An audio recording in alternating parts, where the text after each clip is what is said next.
Hey everyone, and welcome to Hidden Truth, the channel that pulls back the curtain on the hidden forces shaping our world. If you want to understand the real game, the strategies people use to get ahead, then you've come to the right place. Subscribe now for your daily dose of unfiltered insights. Let's get into it.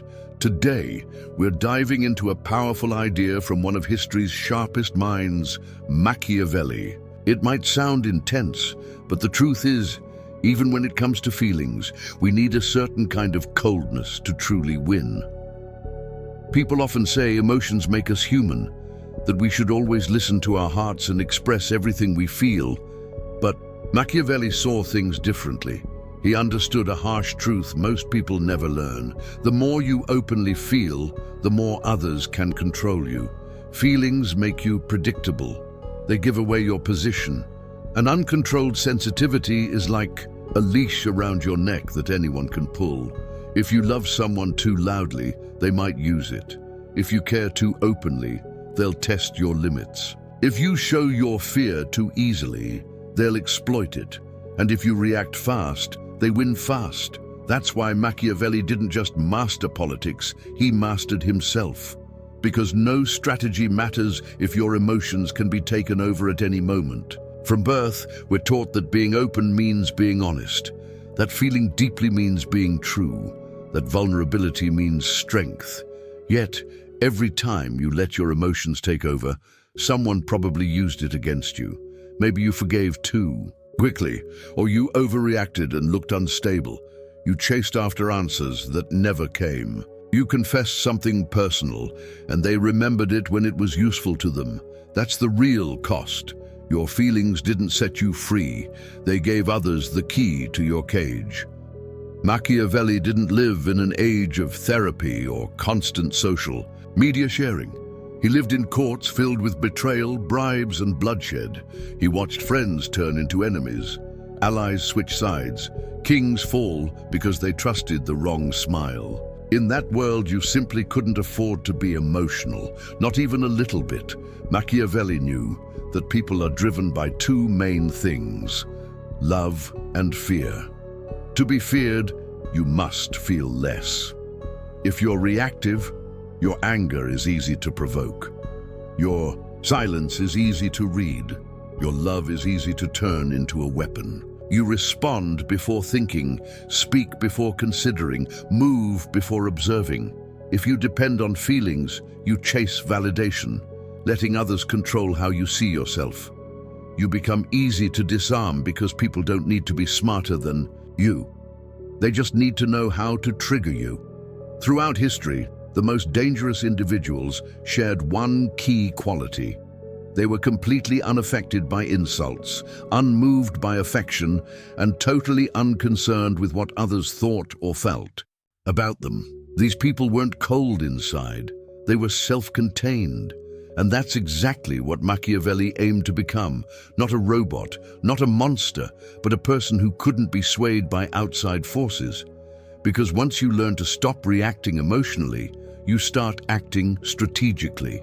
You become the kind of person others watch carefully because they can't figure you out. You say less, you hear more, you observe everything without reacting to anything. And that kind of control absolutely terrifies the emotional world. But is that just being numb? No. There's a big difference between emotional suppression and emotional control. Suppression is avoiding your feelings. Control is being precise with them. You don't pretend you don't feel anything. Instead, you master when, how, and why you express what you feel.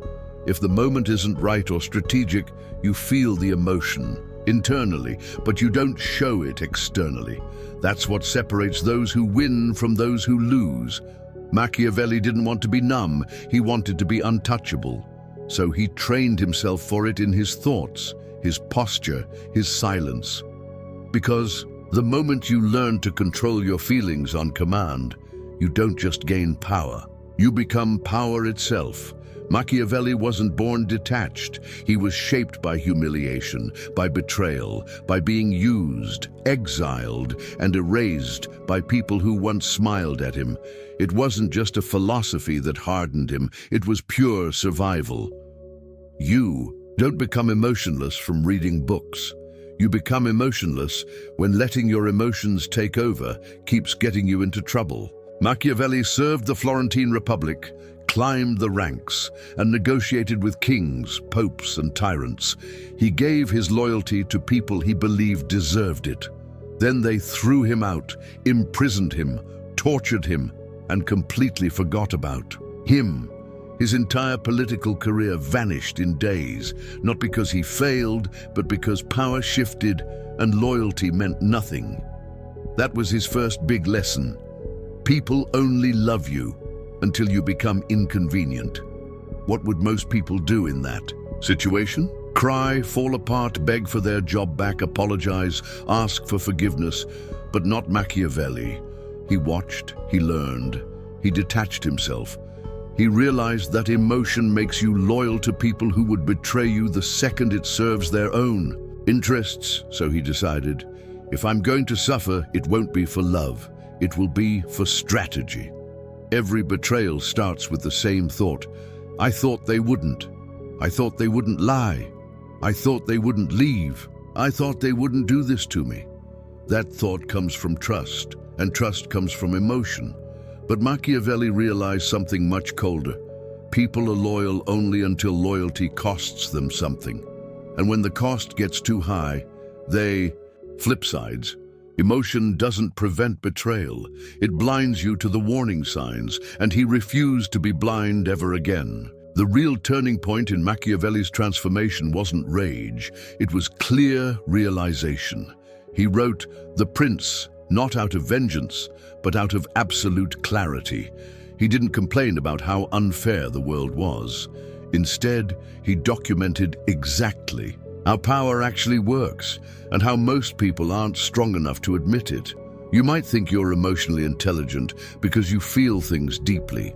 But true intelligence is when you feel deeply and still act with cold, clear strategy. Machiavelli trained himself for that. So, how do you do it? How do you go from being easily affected by emotions to being emotionally unshakable? It doesn't start with inspirational quotes.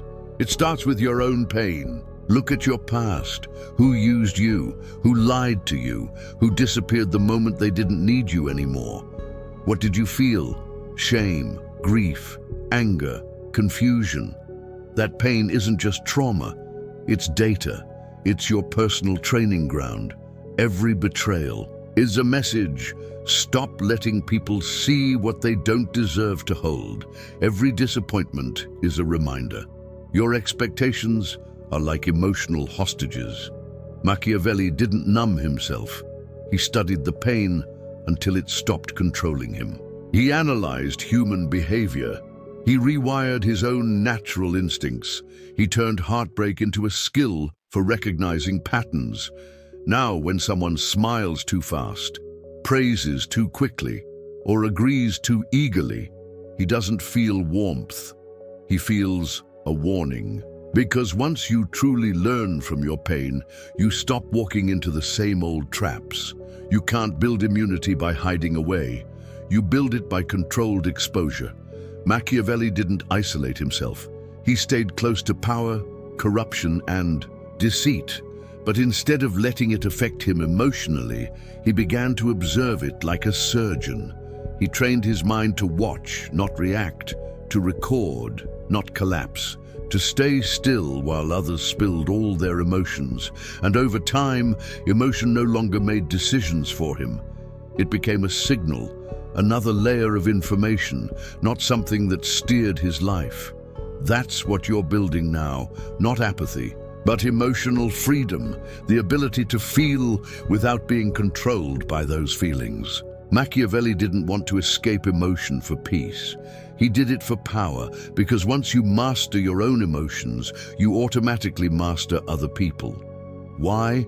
Because everyone else is controlled by the very thing you've now neutralized. They want to be liked. They need to feel understood. They react when someone pushes their buttons. They speak when nervous. They confess when afraid. You no longer do any of that. You become still, and in that stillness, you become the authority. Watch any group, The one who speaks first is often trying to impress. The one who interrupts is afraid of being forgotten. The one who explains too much is unsure they'll be understood. The one who needs to be heard is already losing. Now, watch the one who waits. They don't react immediately. They don't rush. Their words. They don't over-explain. But when they finally speak, everyone listens. Not because of their volume, but because of the weight, the gravity in their words. That's Machiavellian presence. The one who controls himself controls others because your self-control becomes their emotional mirror. If you stay calm, they start second-guessing their own tone. If you don't flinch, they wonder if they went too far. If you don't chase after answers, they panic, trying to understand why. The more detached you become, the more power others accidentally hand you. Here's what Machiavelli understood. When you speak less, people panic in the silence. And to break that tension, they start talking. They confess, they justify, they over-explain. They reveal everything you didn't even ask for. Because silence feels like judgment. It feels like power. It feels like you know something they don't. So instead of trying to figure them out, you let them figure themselves out loud. And the best part? You never gave away anything about yourself. People expect a predictable cause and effect. They insult you, you react. They make you feel guilty, you apologize. They beg, you soften. They ignore you, you chase. That's how emotional people operate, based on clear triggers. But when you stop reacting, you become a pattern breaker. Now they don't know what you're thinking, what you'll do next, how you truly feel, or when you'll make your move. You've introduced uncertainty. And uncertainty breaks control. You no longer play their game, you control the board. Let's be clear, detachment isn't apathy. You still care, you still want things, you still feel. You've just removed the outside access to those feelings. People can no longer predict your next move, read your face, sense your weakness, or perfectly time their manipulation. Now, only you know what's happening inside you. And everyone else can only guess. And guesswork always creates fear. Because the person they can't read is the person they assume is more powerful than they are. Ever notice that the quietest people in the room are often the ones no one wants to cross? That's not just charisma, that's emotional control showing up physically. When you speak slowly, react sparingly, move with purpose, hold eye contact calmly, and sit still when others are fidgeting, you broadcast dominance without a single word. You're not trying to impress anyone or prove a point. You are simply a steady anchor while others are floating, drifting, desperately trying to stabilize themselves in your presence. And the more they float, the more they start to orbit around you. Machiavelli didn't learn this by meditating on a mountaintop. He trained in the messy reality of the court, in intense conversations, in direct conflict. Because emotional control isn't built in times of peace, it's built in times of war. You don't learn to stay calm when you're alone. You learn it when you're being challenged, tested, provoked, and you still choose silence. This is where detachment becomes a true discipline, not a personality trait or a mood, but a practiced method. Someone insults you? Pause. They try to make you feel guilty? Pause. They beg, cry, accuse, manipulate? Pause. Machiavelli trained the pause like a weapon, because in that small space between something happening and your reaction, you regain control. Not just of your words, but of the entire situation. You become the one setting the pace. And once you control the pace, you control the direction. The person who speaks second has the advantage of understanding the whole situation. That's not just strategy, that's emotional efficiency. Let them waste their energy, you save yours. That alone makes you more powerful. You don't react to every change in their tone. You don't take every insult personally. You don't fall apart at every sign of rejection. You watch, you catalog, you study. Not to attack, but to understand. because most people show their entire psychological blueprint by how they try to make you feel. If they try to make you feel guilty, they're insecure. If they flatter you, they want control. If they ignore you, they're trying to get your attention. Machiavelli treated emotion like pure information. Every emotional reaction is a map to someone's deepest fear, and every map is an advantage if you're quiet enough to read it. You don't owe anyone emotional clarity. If someone says, "You seem off, are you okay?" you can simply say, "I'm processing." If they ask, "What are you thinking right now?" you can respond, "A lot, but nothing urgent." That's how you train your ambiguity muscle. Not by being fake, but by saying less than they can use against you. Because clarity creates emotional vulnerability, and ambiguity creates protection. The less they know what truly affects you, the more they guess. And the more they guess, the less power they have over you. When a conversation isn't going anywhere productive, you simply leave it. Not with drama, not with long explanations, just with distance. You stop replying, you stop engaging, you stop validating their behavior. Why? Because every unnecessary response is like taking money out of your emotional bank account. Machiavelli would never let someone trap him in a pointless back and forth. He'd disengage silently, because true power doesn't need a closing statement. It just needs to vanish. Imagine you're in an awkward silence. Someone is staring at you. You feel misunderstood. Your natural instinct is to fix it, to fill the silence, to explain yourself, to defend your intentions. Machiavelli would feel that same pressure and simply sit in it, still, unmoved, undisturbed. That's where real training happens, in the refusal to give in to discomfort, because discomfort is a test, and most people fail it by trying too hard to fix things. You win by letting others feel that tension. You've already learned to handle it internally. Eventually, you won't even have to try to pause. It'll become natural. You won't have to fake neutrality. You'll truly live it. You won't get triggered because they simply can't reach you anymore. That's when you've moved from simply being disciplined to truly dominating. You've trained yourself to feel nothing when it matters most, and to feel everything only when it serves your purpose. You're not cold, you're precise. And in a world addicted to overreaction, that precision is the highest form of power. Machiavelli's methods weren't designed for peaceful settings. They were forged in courts, councils, and betrayals. And your modern world is no different. You're constantly tested, not just in private, but publicly every single day. Messages demanding instant emotional reactions. Social media designed to provoke and expose. Relationships that use guilt, silence, and drama as weapons.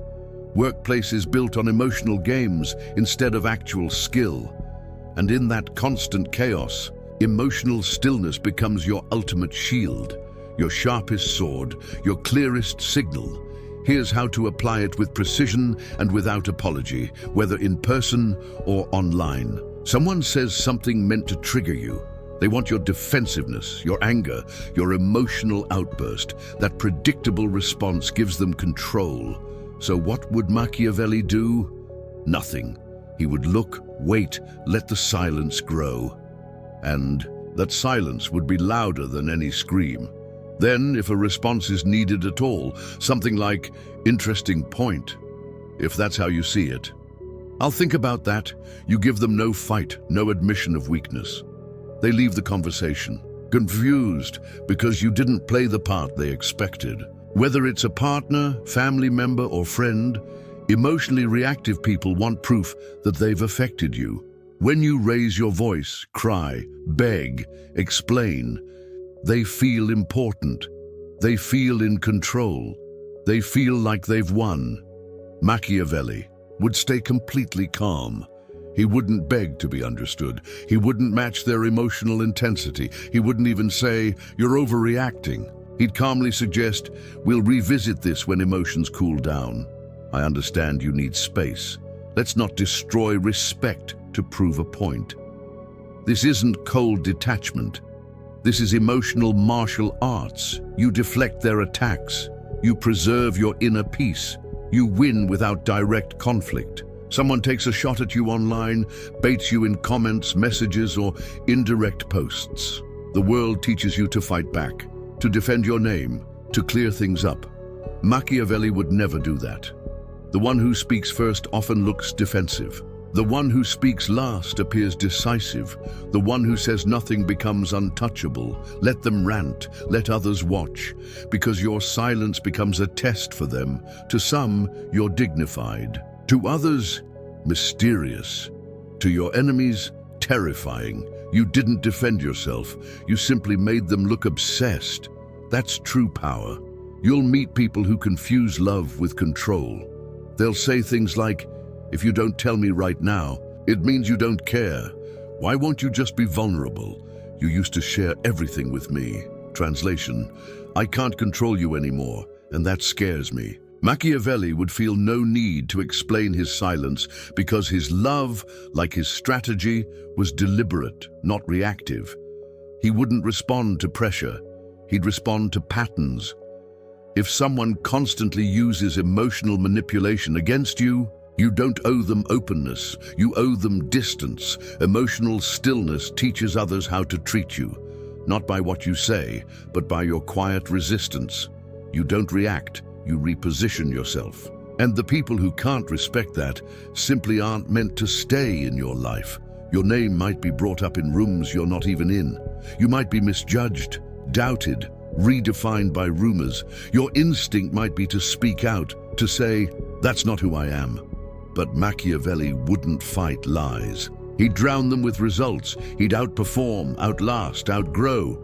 Because when you engage with rumors, you validate them. But when you ignore them and rise anyway, you turn your critics into footnotes. And history never remembers the footnotes. You'll notice over time, people stop pushing your buttons because they no longer work. Drama avoids you because it can't feed off your energy. Your influence grows, not because you demanded it, but because people feel safer around someone they can't control. You'll become the one who knows exactly when to speak, how to pause, how to command through calmness, how to rule without ever raising your voice. And in today's world, that makes you incredibly dangerous in the quietest possible way. Let's clear up the biggest misconception. You're not becoming heartless, you're becoming whole. Because Machiavelli didn't train to feel less. He trained to feel on his own terms. His goal wasn't emotional numbness, it was emotional sovereignty. The ability to own every single emotion without being owned by any of them. And that's where detachment becomes a true superpower. Most people confuse stillness with repression. They think if you're not expressing rage, you're just bottling it up. If you're not showing tears, you're hiding your pain. If you don't explain yourself, you're emotionally unavailable. But Machiavelli would argue that the strongest feelings are the ones that don't need witnesses. True power is when you feel the anger, but don't lash out. You feel the sadness and still speak clearly. You feel the pressure and still move with precision. That's not apathy. That's mastery. They told you emotional intelligence was naming your emotions, sharing how you feel, and understanding how others feel. That's fine for fitting in, but if you want to lead, to command, to outlast, emotional intelligence becomes about not breaking under pressure, not reacting to manipulation, and reading others without being readable yourself. It's no longer about simply expressing feelings. It's about strategically managing their visibility. And in Machiavelli's world, that visibility was lethal if uncontrolled. Empathy isn't a weakness, but uncontrolled empathy certainly is. Reactive empathy is when you feel bad and immediately try to fix something. You mirror someone's pain without first checking their motives. You say, "I understand," even when they're attacking you. Strategic empathy is when you understand someone's emotional state and use that information rather than blindly absorbing it. You can listen, you can care. but you never let someone's emotion dictate your actions. That's what Machiavelli mastered, using emotions as intelligence, not as instructions. Life is noisy, people are impulsive, the world is addicted to emotional reactions. So how does Machiavelli respond? With distance, not because he's cold, but because chaos doesn't deserve your warmth. If someone is yelling, guilt-tripping, performing for attention, or acting emotionally aggressive, you don't try to fix it. You don't argue with it. You simply pull away from it. That's not giving up. That's protecting your signal. You don't let emotional static distort your clarity. Machiavelli didn't believe in pure detachment for its own sake. He believed in detachment that filters what's real from what's not. Because when you're reactive, you might love people who confuse you. You chase people who ignore you. You serve people who exploit your kindness. But when you become still, you don't chase. You observe. You don't prove. You wait. You don't beg. You listen. And most people, they fail these tests because they were never meant to sit beside your stillness. They were only loud enough to be noticed in your chaos. The moment you stop feeling everything for everyone, you begin seeing everyone for exactly who they are, and that's when detachment becomes true vision. You don't achieve emotional immunity with fireworks. You arrive in silence. And one day you'll realize, this would have shattered me before, but now I feel nothing I didn't. Choose to feel. That's when you know you're not just surviving emotional chaos, you're governing it. Machiavelli wouldn't celebrate emotional detachment as a trophy. He'd recognize it as a crucial milestone of readiness. And when you've reached that state, the world starts reacting to you differently, even if they don't know why. You stop needing to explain your silence, your boundaries, your absence. You no longer give disclaimers like, I'm not ignoring you, I just need space. I'm not being rude, I'm just tired. Sorry if I seemed cold. Because emotional immunity means knowing that if they need you to explain your peace, they were never going to respect it anyway. You move quietly. And those who are meant to remain in your world won't ask why. The people who once controlled you with emotional pressure, saying things like, after everything I've done for you, I thought you cared. You used to be different. Now, their tactics fall flat. Not because you've become cruel, but because you finally see what they're doing. They're not expressing pain, they're fishing for control.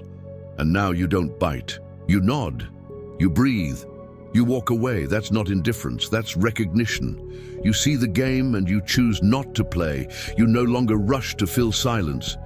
You no longer over-explain to avoid being misunderstood.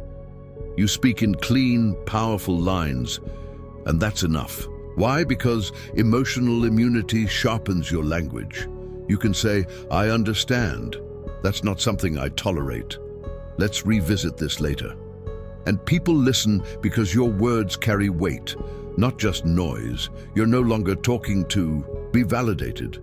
You're speaking only when needed, and that scarcity makes people focus. Before, it took months to recognize red flags. Now, one conversation, one boundary test, one guilt trip, and you see it for what it is. Emotional clarity removes illusions. You no longer project your hopes onto people. You no longer invent excuses for them. You no longer interpret chaos as potential. You simply see, and what you see, you act on. You no longer need 10 proofs. One is enough. Situations that used to unravel you now feel like a rehearsed play. The guilt trip, you've seen that scene before. The emotional outburst, you already know the script. The passive-aggressive comment, you don't even turn your head. Machiavelli trained himself for courtrooms full of fake smiles and hidden threats. You've trained yourself for the emotional equivalent. And now you don't react, you redirect. You've gone from being a target to being a force, from reactive to a ruler, from emotional to elemental. And most people, they can feel it, even if they can't name it. There comes a moment where you don't have to fake it anymore. You don't have to practice detachment. You don't have to pause before responding. You just are unbothered, unshaken, unreadable. Not because you feel nothing, but because you've trained yourself to feel nothing unless it serves you. That is the final form. And if Machiavelli were alive today, this is how he'd walk the earth. You are no longer the emotional soldier, fighting battles, chasing apologies, proving your worth. You've become the strategist, the one who listens without reacting, moves without warning, vanishes without drama, leads without raising your voice. You no longer ask, "What should I say?" You ask, "What outcome do I want?" And then you choose. Stillness, silence, or a decisive strike, but always strategically, not emotionally. Emotional people are easy to consume. They confess too soon, apologize too fast, bleed to be seen, burn out just to keep others warm. But once you've trained yourself to hold your own emotions like a fortress, no one gets in, and no one forgets the one they couldn't enter. You become the mystery, the standard, the unsolved variable in their story. And people don't get over mysteries. They orbit them. This isn't about being cold. This isn't about being stoic just to look powerful. This is about evolution. You've evolved past guilt, past begging, past the need to be understood, liked, forgiven, or even seen. You don't reject emotion. You command it, channel it, store it for when it becomes useful. You're no longer a servant to your feelings. You are their architect. If he could leave one rule to sum it all up, it wouldn't be "don't feel." It would be "don't let them know you feel unless it strengthens your position." Because the real power isn't in being unfeeling, it's in being indecipherable. No one can destroy what they cannot define. No one can control what they cannot read. And no one can manipulate what refuses to flinch. You don't explain your peace. You don't defend your standards. You don't chase closure. You move when you want, speak when it matters, disappear when it's time, return without apology, command without effort. And when they ask, "How did you become like this?" you say, "I stopped letting the world teach me how to feel and started teaching myself when to feel."